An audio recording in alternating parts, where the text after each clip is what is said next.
শহীদ আব্দুল মালেক ভাইয়ের স্মৃতি বিজড়িত আজকের এই ঐতিহাসিক সোহরাওয়ার্দী উদ্যানে বাংলাদেশ জামাত ইসলামীর উদ্যোগে আয়োজিত আজকের এই মহাজাতীয় সম্মেলনে আমাদের মাঝে প্রধান অতিথি হিসেবে উপস্থিত রয়েছেন মানবতার মুক্তির আন্দোলন বাংলাদেশ জামাত ইসলামীর সংগ্রামী আমির ডক্টর শফিকুর রহমান সহ অন্যান্য জাতীয় নেতৃবৃন্দ, সম্মানিত সাংবাদিক বন্ধুগণ, উপস্থিত আজকের এই লাখো লাখো জনতা, আসসালামু আলাইকুম ওয়া রাহমাতুল্লাহি ওয়া বারাকাতুহু। দীর্ঘদিন পরে, দীর্ঘ কয়েক যুগ পরে মহান আল্লাহ সুবহানাহু ওয়া তাআলা আমাদেরকে এই খোলা ময়দানে ফ্যাসিবাদ মুক্ত এই পরিবেশে আজকে যে ঐতিহাসিক মিলন মেলার সুযোগ করে দিয়েছেন, এজন্য মহান মুনিবের দরবারে লাখো কোটি শুকরিয়া আদায় করছি। রব্বানা লাকাল হামদ হামদান কাসীরান তাইয়িবান মুবারাকান ফীহ।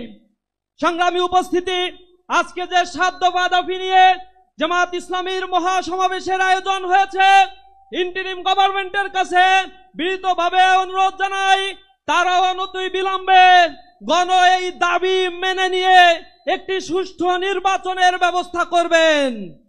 জুলাই এই আন্দোলন যাদের পাটাতনের উপরে দাঁড়িয়ে এই নব বাংলাদেশ বিনির্মাণের স্বপ্ন আমরা দেখছি, এই বাংলাদেশের সেই জুলাই যোদ্ধা শহীদ পরিবারগুলোর পুনর্বাসন, আহত পঙ্গুত্ব বরণকারী ভাইদের পুনর্বাসন করতে হবে।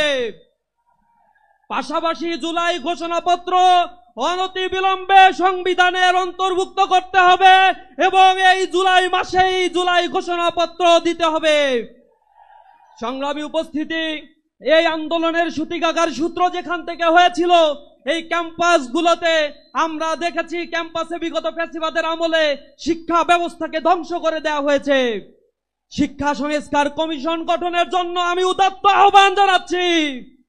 পাশাপাশি আমি আহ্বান জানাচ্ছি, প্রিয় বন্ধুগণ, আগামীর নির্বাচনে আগামীর বাংলাদেশ বিনির্মাণের জন্য এক সুবর্ণ সুযোগ আমাদের সামনে এসেছে। এই সুযোগ যেন আমরা হেলায় খেলায় না হারাই। কবি নজরুলের ভাষায় বলতে চাই, দুর্গম গিরিকান্তার মরু দুস্তর পারাবার হে, লঙ্ঘিতে হবে রাত্রি নিশীতে যাত্রীরা হুঁশিয়ার। আমাদের সজাগ থেকে দৃঢ় কদমে আগামীর বাংলাদেশকে গড়ে তোলার জন্য সর্বশক্তি বিনিয়োগ করতে হবে। সবাইকে সেই উদাত্ত আহ্বান জানিয়ে আমার কথা শেষ করছি। আসসালামু আলাইকুম ওয়া রাহমাতুল্লাহি ওয়া বারাকাতুহু।